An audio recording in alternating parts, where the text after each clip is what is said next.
atheist questions answered, which there's so many questions that are kind of thrown at Christianity or thrown at the idea of believing in God, as to why God can't exist or why Christianity must be wrong. And we went through loads of those, and there were so many that actually I thought, well, let's go through some more, because God's got the answers, or that's what we would say. God has the answers. So let's keep giving the answers. If we find out that there is an answer to, if you like, every accusation that's thrown at Christianity, then that suggests that Christianity is valid, and certainly then we should act on what it says. Now, I've got a whole range of questions. We'll get going and see how we do. If I see people slowly logging out, I'll know it's time to stop, and we'll quickly get on with the final hymn. These questions, by the way, they're not, I haven't picked them and gone, oh, that'll be easy to answer, or that'll be easy to answer. They are ones that, if you watch various questions on YouTube or various forums, they're ones that to me seem to come up a lot, and they're in no particular order. So I haven't kind of hand-picked these to try and make it easier for myself. So here's the first one, and it is this. It is the claim that religion is just an emotional crutch. In other words, religion is just something that you feel you need because emotionally maybe you're not that strong. It's not actually real, but it just kind of makes you feel better. Now, that's interesting. A lot of that, and something I've actually had someone said to me, is based on this idea that this quote by this man, religion is the opium of the masses. Now, this is Karl Marx. The man in the picture is Karl Marx. That's the kind of beard I'm aiming for one day, I hope. It looks like he's lost his mobile phone. You know when you kind of say, where's my mobile?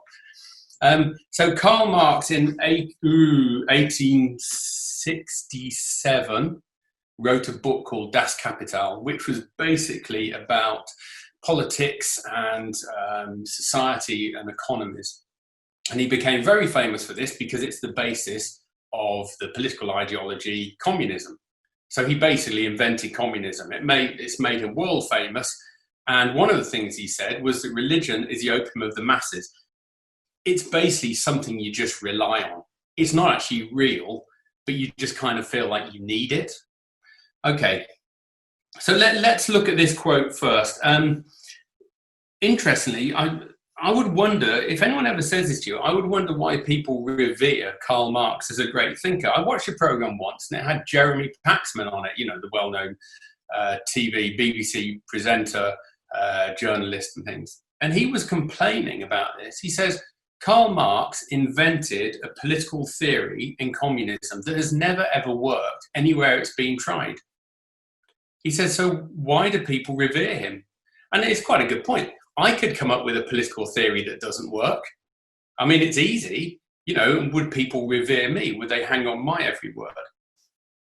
And the other interesting thing is that people, if they ever say to you, well, you know what Karl Marx said? He said, religion is the opium of the masses. You say, well, are you a communist? And of course, the vast, vast majority of people say, well, no, I'm not. So why do you reject 99.99% of what Karl Marx wrote, but you accept this one sentence? It's strange that, isn't it? So I think one of the things, and this applies to all the questions we're going to look at tonight, something that is really important right at the start is that an argument is valid according to the pros and cons of that argument, not according to who said it. So just because someone who is famous, for example, says something, doesn't mean that it's right. You have to look at the argument. So, hey, here's a famous guy who you might recognize, right? Now, there's no doubting this guy is incredibly famous and the most powerful man in the world. He said this. He said that you could inject bleach to cure coronavirus. Do you believe him because he's famous? Well, no, because you weigh up the argument and you say, absolutely not. And can I just stress, I felt like as a health and safety warning, I had to put that in. Don't do this, right? Don't do it. But you see what I mean? You've got a famous person who has said something and you reject it because the argument makes no sense. And I think that's true in a lot of these questions. It's not about who asked the question. We have to get beyond that and work out whether the argument is valid or not. Anyway, back to this thing. Religion is just an emotional crutch. Is that all it is? Okay, can Christianity, in our case, can it soften our emotional pain when we're going through difficult times? Yes, absolutely it can. When we're going through difficult times, it can absolutely help us emotionally. And thanks for pointing it out, because it's one of the greatest benefits of our faith. An example would be, and it's a verse we looked at earlier this afternoon, for example, here we go, Deuteronomy 31 verse 8, the Lord himself goes before you and will be with you. He will never leave you nor forsake you. Do not be afraid. Do not be discouraged. And I think that most of the people within the ecclesia, maybe all the people within the ecclesia and most ecclesias would say, absolutely. Christianity, our faith, our belief, our discipleship has helped us emotionally and helped us in difficult times. But that doesn't mean it's the reason we believe. It's a benefit of why we believe, but not the reason we believe. So we believe in God and in his son, Jesus Christ, and for a whole range of reasons. Now, and most of these ones I put here are actually quite objective reasons. They're not emotional ones. So, for example, prophecies that have already come true, prophecies that were made thousands of years ago and have come true. Archaeology that proves what the Bible, what it says in the Bible did actually happen.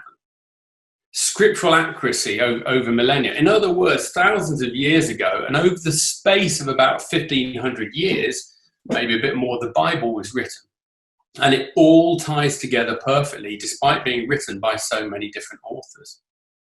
Now, that's a very strong argument for me personally. The logic of the gospel message. Actually, when you go through it, logically, it makes a lot of sense. The survival of the Jews, or of the Israelite nation, is again another very strong argument. How have they managed to survive, considering all the persecution that they've had, again, over a couple of thousand years or more? Science increasingly, despite what people may tell you, backs up the Bible message. And there's some very, very sound philosophical reasons. There's a real renaissance, apparently, in Western philosophy, of philosophers saying, we've worked out that God must exist. Now, these aren't emotional reasons. These are much more objective reasons. There may be others that you can think of that I've forgotten about. So we believe, and a lot of our belief is based on objective reasons. The emotional crutch, if you like, the emotional support comes with that, but it's not in place of it. And I think that's really important. Okay, next question. I hear this one a lot, ever such a lot, actually. If God is so loving, why doesn't he accept everyone? If God is so loving, why doesn't he accept everyone? I think we can split this into two parts. First off, is God loving? And then secondly, why doesn't he accept everyone? Let me throw a little analogy your way, a little story. It's not very deep. You'll see through it straight away, okay? But I'm going to say it anyway. So, imagine there was a billionaire in the town, and the billionaire told every single person in the town, I'm going to give you each £1 million. Every single one of you, I'm going to give you £1 million. I want you to use it to do good things. And if you do good things with it, then a little bit down the line, a few years down the line, I'll give you another 10 million. You can have $1 million now, and if you do good things, I'll give you another 10 million. If you don't do good things, you can still have the 1 million. How's that? And some people did what the billionaire wanted and used the money as he wanted, and some didn't. They just used the money for living. Others used the money to do the opposite of what the billionaire wanted. And others actually used the money he gave them to campaign against him and say he was a fraud. And the billionaire knew that this would happen. And he said, I will still give each of you £1 million anyway. I want to give you the opportunity to get the further 10 million. Now, a few years later, the billionaire came back and he came to hand out the extra 10 million to everyone who'd done what he wanted. And the people who hadn't done what he wanted complained because they didn't get the extra money. And they said that showed he wasn't loving.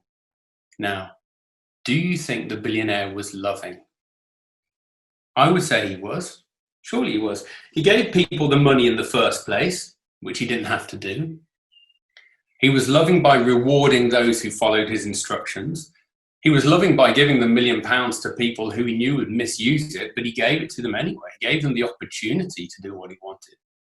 And he also laid out clear guidelines. He said, you can have the $1 million. If you do this, you get nothing else. But if you do this, you'll get a reward. Now, I'm sure you've seen through this, and obviously the billionaire would relate to God. Is God loving? Well, God has given us all a life, and he's told us how he'd like us to use it. And let's not forget, we so often take life for granted. Life is a gift from God. You know, we are alive because we have the breath of God inside us. God has given everyone a life, and he's told us how to use it. And he said, if you use it like this, you'll get a reward. If you don't use it, you won't get a reward, but you can still have your life. You can't then go back to God and say, I didn't use my life the way you wanted me to, but I still want the reward. And if you don't give it me, it shows you're not loving, because God said, I didn't have to give you your life in the first place. I was loving enough to do that. So I think if God doesn't give us the reward, it doesn't mean that he isn't loving. It means that we haven't loved him.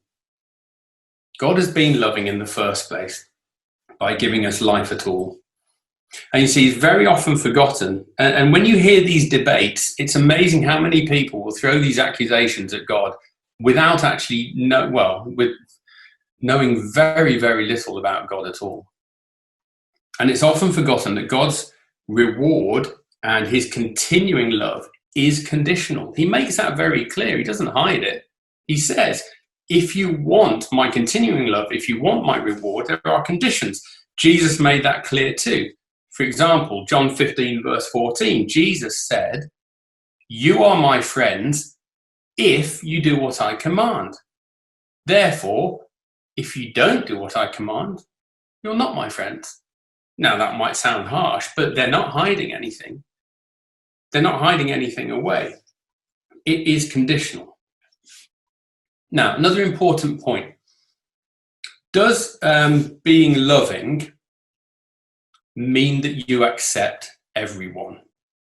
That's an interesting thing, because the claim that's made is, well, if God's loving, shouldn't he accept everyone? I think that saying that being loving means you accept everyone is a completely false statement. Now, I'm going to show you some extreme examples, shall we say. Okay, so not your average Sunday evening slide. But you look at the people here, so you've got some members of the KKK, the Ku Klux Klan, the kind of extreme neo-fascist, racist Nazi organization. Chairman Mao there, who killed 60 million of his own people. Hitler, who seems to be the embodiment, of evil. We know many of the atrocities he committed. Stalin, who killed 20 million of his own people. Now, obviously, these are extreme examples. We always start with hyperbole. We start with extreme examples. Okay. Now, many of you people at Lapworth and further beyond at other ecclesias, you are amongst the most loving people I know. And I'm not just saying that to win you over. I am actually just saying that to win you over. But, no, genuinely, you are very, very loving people. Would you accept these people? Would you accept their morals and their values and their standards? Would you let them in your house? Absolutely not. You wouldn't accept them, and I wouldn't accept them either. I do not accept their morals and their standards and their values. I know these are extreme examples, but you could lower it and lower it. And if you, for example, knew that someone was extremely violent, would you let them in your house? If you knew someone had extreme views, would you accept their views? No. No, you wouldn't. Does that mean you're not loving? doesn't mean you're not loving if you don't accept their views. Ironically, I can think of a number of people who say they're loving and accepting of everyone. I'm thinking of some people now who have said that, and actually some of them are the same people who say, and if God is loving, he should accept everyone. And yet they absolutely hate Boris Johnson, and they abhor Donald Trump, and they don't like anyone who voted for Brexit, and they hate the Conservative Party and the Daily Mail reader and the Daily Telegraph, etc., etc. Now, I'm not saying that Johnson or Brexit or the Daily Mail are right or wrong any more than the Mirror and the Guardian and Keir Starmer and whoever else. But the point is, they, for example, would not accept some of those values and standards, but they would say they're loving. And I think that's an interesting question. If someone says, if God is so loving, why doesn't he accept everyone? An interesting reply is, are you loving? And people tend to say, yes, I am. Do you accept anyone? Now, that's interesting, because if they say no, then obviously you can't throw the same accusation at God. If they say yes, well, think of some of the people they would have to accept. Being loving does not mean that you accept anyone at all, whatever they are like. That is not being loving. In fact, I think the opposite is true. I would suggest this. Being loving means that you have values and morals that are important to you, that may be based around love, but you have standards, shall we say. And then being loving means that you protect those you love in order to keep them safe. And that's really important. If you are loving, you protect those you love in order to keep them safe, as a parents are loving to their children. So you protect them in order to keep them safe. Therefore, God is loving, because that's a description of God. And he loves us, and he wants to protect us, and he wants to keep us safe. Right, let's fly on to another one. Yes, I've been asked this. I was asked it by someone at the university. Why does God do things that are wrong? And of course, I put wrong in inverted commas there. Maybe it follows on from the previous question. Very often it's linked to values in society today that don't align with values in the Bible. Not always, but often. Okay, why does God do things that are wrong? Okay, a couple of things. Here we go. If you do believe in God, then you know that God doesn't do anything wrong, as he's the arbiter, or if you like, he's the judge of what is right and wrong. So God doesn't do anything wrong because the way he acts defines what is right and what is wrong. So if you believe in God, there's not a problem. We know what right and wrong is by looking at God. If you don't believe in God, then how do you know what is wrong? And I'm quite serious there. How do you actually know what is wrong, or for that matter, what is right? Now, that might seem a silly thing, because we say, well, we know that murder is wrong, or it's wrong to do this or to do that. We know some things are wrong. Okay, how do you know that without God? Now, God says he's written this on our hearts. But if you, I think that's in Romans, but if you don't believe in God, you can't rely on that. Now, something we looked at a year ago, but I've just dropped this slide in again. This is very interesting. This is from, it's a widely held view within philosophical circles, and it's from a website called allaboutphilosophy.org. It's not a Christian website, it's just a philosophy website, and it's about the philosopher Bertrand Russell. Now, Bertrand Russell was one of the great figures of modern philosophy, probably in the top 3 figures of modern philosophy. So very widely respected, and an atheist. Although, interestingly, he had some very nice things to say about Christadelphians. But he was an atheist. Okay, so from allaboutphilosophy.org, they said, atheist philosopher Bertrand Russell declared, and philosophers generally agree, without God, there is no absolute truth, and thus no universal moral standard of conduct. The exclusion of God necessitates moral relativism. Okay, let's explain that.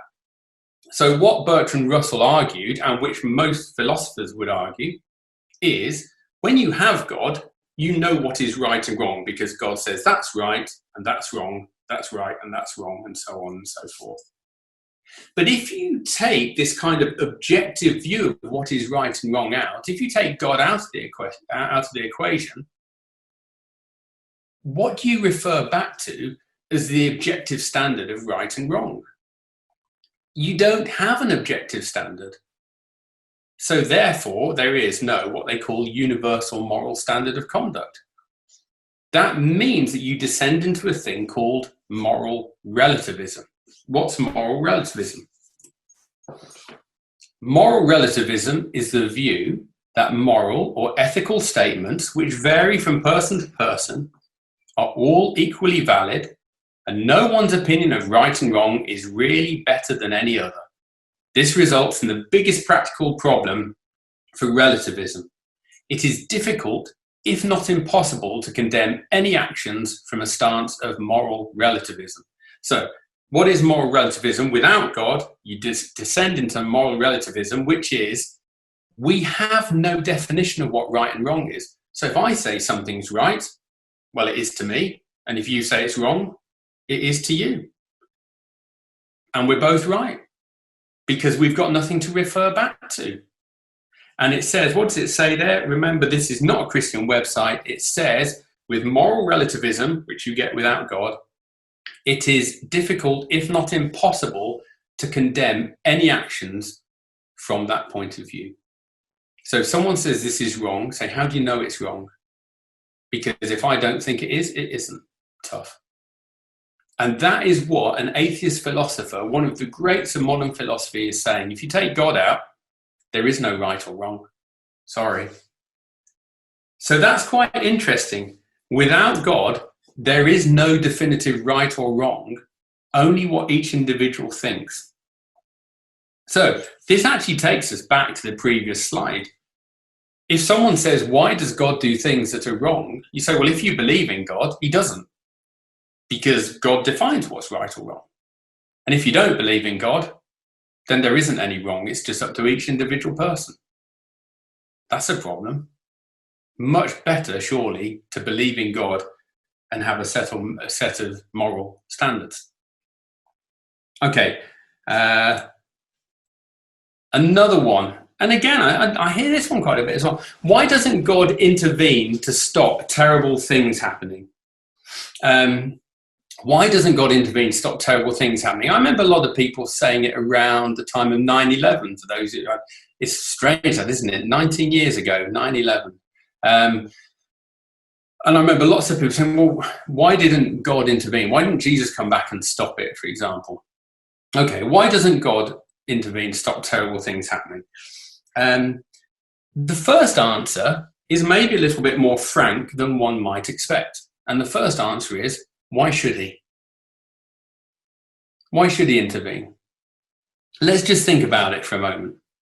So we're in a society that's been moving away from God for years. And I think we could all agree, and I certainly notice this, the older I get, the more I realize how increasingly rapidly society is moving away from God. I mean, it's moving away from God at a rapid pace.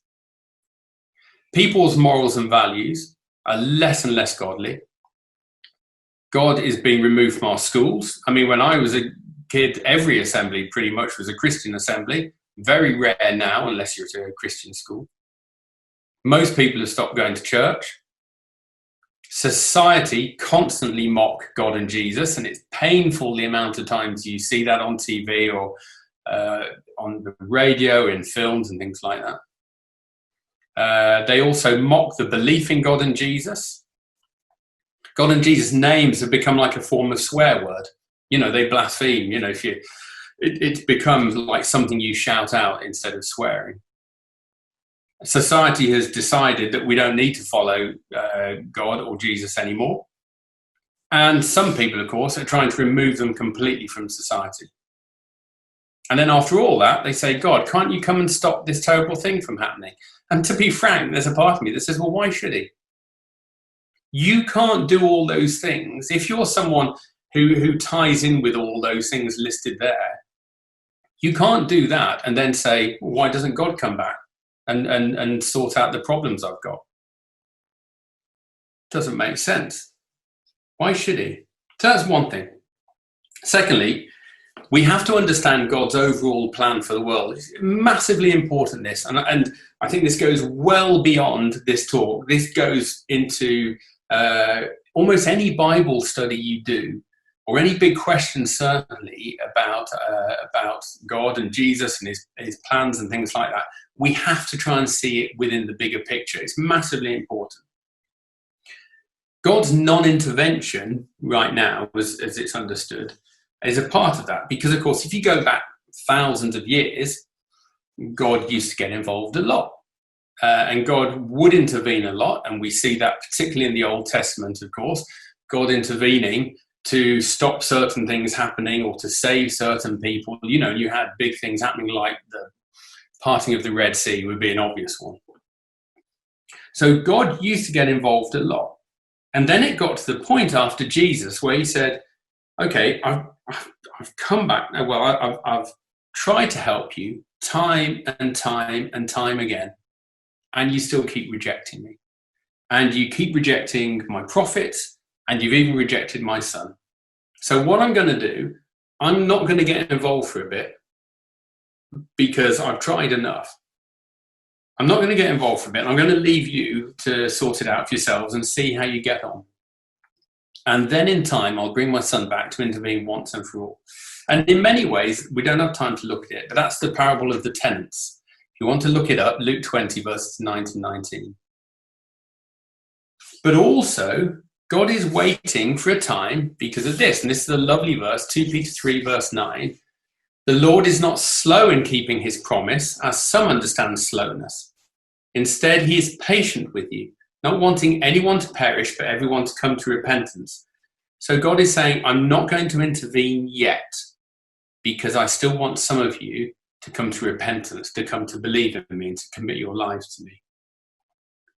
And then finally, I would say, who says God doesn't intervene? He may not intervene in a kind of parting of the Red Sea or Battle of Jericho type way, but who said he doesn't intervene? I think my favourite verse in the Bible is Romans 8, verse 28. And we know that all things work together for good to those who love God, who are called according to his purpose.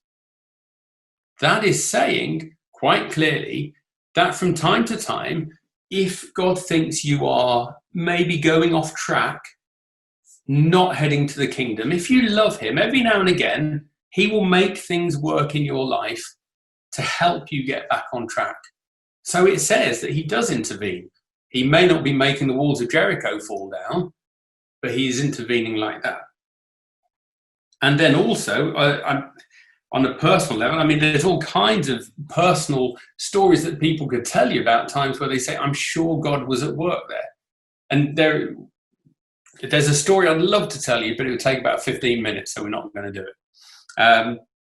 An example, a much quicker example, I gave a talk, I spoke at a youth weekend a few years back, and I was talking to a group of lads afterwards, and they were talking about baptism. And I said, well, how come you haven't been baptized? How come you haven't committed your lives yet? And they said, we're waiting for the big sign, for the kind of miracle. And I said, well, very rarely happens like that. It's much more of a kind of logical decision in a way. Not everyone has the road to Damascus conversion. Some people are lucky enough to. They said, well, that's what we're waiting for. Anyway, at the end of the youth weekend, the five of them got in a car and drove off. And the car went off the road, rolled down the side of the embankment, finished up on its roof, and all five of them got out and were perfectly fine. And I saw them a bit later and I said, is that not the sign you wanted? Oh no, they said, we're waiting for something else. Now, I'm not saying that was God who kept them safe in that. I'm not saying it wasn't. But it could well have been. Who says God doesn't intervene to stop terrible things happening? And actually, finally, can you tell me what terrible things God has stopped happening? Because if you think about it, if something hasn't happened, how do you know it was going to? What if there was going to be a huge disaster and God stopped it? Well, you wouldn't know, would you? Because it didn't happen. So, in terms of why doesn't God intervene to stop terrible things happening? Actually, sometimes God does intervene, not in the way maybe he used to in the Old Testament, but he is certainly intervening on a personal level in our lives, and that's hugely important. Right, we'll fly on, see if we can get one or two more done. Oh, yes. I watched a video about this the other day, and it really wound me up. So, why would God instruct that entire nations be wiped out? You see this one a lot. And the sad thing about this is often used as a way of describing the God of the Old Testament as being different to the God of the New Testament. And he's not. He's the same person with the same characteristics. But the idea is that God wiped out entire nations. And the one that's nearly always referred to is the Canaanites, and the kind of the world's most famous atheist, Richard Dawkins, is very keen on this, and he says, look how terrible God must be that he wiped out all the Canaanites. He must be absolutely awful, therefore he can't possibly exist, etc., etc. And you do hear this a lot as a question of Christianity. Why did God destroy entire nations? Okay, we'll look at the Canaanites because that's the one that's used the most. Okay, so the Canaanites, what did the Canaanites do? In this forum, I can't tell you everything the Canaanites did because many of the things they did were so despicable, actually. They did many evil and horrific things, and they did them over centuries and centuries and centuries.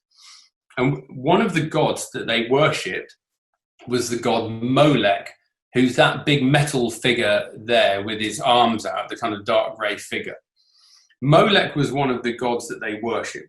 To give you an idea of the kind of things they did, amongst other horrific things, they would sacrifice their children to Molech. Now, personally, I would struggle to find anything more horrific than that. And I'm not even going to tell you how they did it because it's not appropriate. They were a horrible, horrible, evil people who did many evil things over many, many years. And God, of course, abhorred this. He hated it. And I'm sure that most of us surely would hate this kind of thing going on. God had been patient with them. He'd given them centuries to change their ways. And there's evidence that they knew about God, but still didn't change. So he instructed that the Canaanites should be destroyed. Why? Well, he makes it quite clear. Deuteronomy 9, verse 4. After the Lord your God has driven the Canaanites out before you, do not say to yourself, the Lord has brought me here to take possession of this land because of my righteousness. So he's saying that to the Israelites. No, it is on account of the wickedness of these nations that the Lord is going to drive them out before you. God said there are wicked, awful things going on, and I cannot abide it. God doesn't just destroy a nation on a whim. He's a God of justice, and he watched what had been happening and eventually could take no more, and he said, they are too wicked, I'm going to punish them. Now, interestingly, if we went to the previous question we were looking at, we've got a kind of contradiction here. Because the previous question, people were asking, why doesn't God intervene to stop terrible things happening? And then often the same people say, why would God instruct that entire nations be wiped out? Well, in question 4, God did intervene to stop terrible things happening. The terrible things the Canaanites were doing. You can't argue from both points of view. When he intervenes, people complain, and when he doesn't intervene, people complain. That doesn't really seem very fair on God. You can't argue against God from that point of view. He instructed an entire nation that would be wiped out, frankly, because what they were doing was despicable. And I think the vast, vast, vast majority of the world population would agree it is despicable and needed to be stopped. Right, we'll fit one more in very quickly. This one doesn't take too long, don't worry. Right, yes. If God knows everything we're going to do before we've done it, how can we have free will? Now, again, this is one that comes up quite a lot. The idea of free will is very, very important to people. So free will, if you're not sure, free will means that basically you are free to make whatever decision you want. And God isn't making you make a decision or forcing you to make a decision. It's up to you. And that matters to a lot of people. And again, it's quite interesting. I've watched a lot of videos online of Christians and atheists, say two speakers, debating the idea of free will. And the argument is that God doesn't allow us free will. And people say, we want to have free will. It should be up to us to decide what we want to do. Okay. If God knows everything we're going to do before we've done it, how can we have free will? Okay. It's interesting, the argument about free will, because it's actually, people say God doesn't let us have that. Free will is really important to God. In fact, free will is central to God's plan for the world. Massively important. And it's throughout the Bible. Have a look. These are just a few of many, many verses I could have picked. So, for example, Joshua 24, verse 15. So I took one from the Old Testament to show that it goes throughout the Bible. Joshua 24, verse 15. Joshua said to the nation of Israel, "But if serving the Lord seems undesirable to you, then choose for yourselves this day whom you will serve." So Joshua's saying, you choose whether you serve God or not. It's your choice. And if we go into the New Testament, Jesus said, anyone who chooses to do the will of God will find out whether my teaching comes from God or whether I speak on my own. So again, Jesus was saying, it's your choice. And if we go a little bit past Jesus, if we go to James 1, verse 13 and 14, when tempted, no one should say, God is tempting me, for God cannot be tempted by evil, nor does he tempt anyone, but each person is tempted when they are dragged away by their own evil desire and enticed. So throughout the Bible, we are told it is your choice whether you want to follow God or not. It's absolutely key to God's will. God wanted people who choose to love him. Love cannot be forced. It has to be a free choice. It has to be. Otherwise, it's not really love.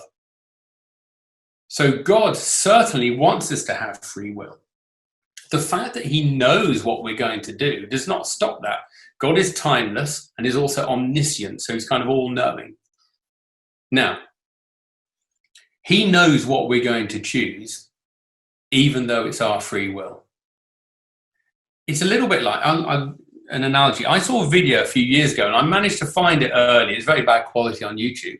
And these people, what they did, now this is very low quality. I appreciate that, so you can't really see. What they did is they got a little white car there, and they painted the cross of St. George, like basically the England flag, on the bonnet, and they covered it in England flags. So it was very much, if you like, an English car covered in England flags. And they parked it in a rather dodgy area of Glasgow in Scotland. Right. What do you think happened now? Right. The people who walked past that car had free will.